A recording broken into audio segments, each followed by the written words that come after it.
Interrogative sentences क्या होते हैं और कैसे बनते हैं।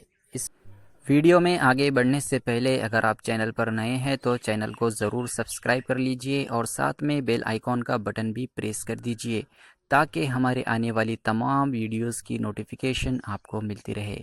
तो बढ़ते हैं हमारे टॉपिक की तरफ। ऐसे जुमले जिसमें सवालात पूछे जाते हैं उन्हें इंटरोगेटिव सेंटेंसेस कहते हैं। तो चलिए मिसालों के ज़रिए से समझते हैं। पहला जुमला है हमारा, क्या तुम खेलने जाते हो?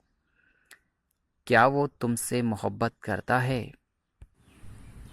क्या तुम्हारे पास मेरा कलम है? क्या उसने तुम्हें धक्का दिया? ये सारे ही जुमले इंटरोगेटिव सेंटेंसेस के हो गए, मगर ये हुए उर्दू में। अब हम सीखेंगे इंग्लिश में हम किस तरह से इन्हें बोलेंगे।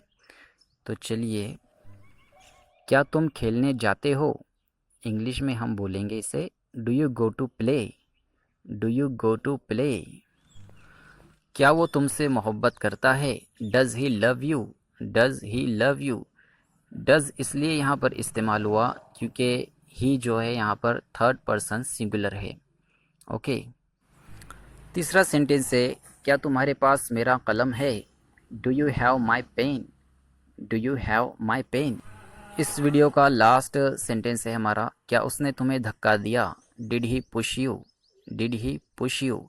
ये सेंटेंस ज़माना माजी का है, मतलब पास्ट टेंस का है, इसलिए यहाँ पर डिड का इस्तेमाल हुआ। गाइज़, तो ये वीडियो आपको कैसा लगा है? वीडियो अगर अच्छा लगा है तो वीडियो को लाइक करें, शेयर करें और सब्सक्राइब करना बिल्कुल ना भूलें। तो मिलते हैं अगली वीडियो में।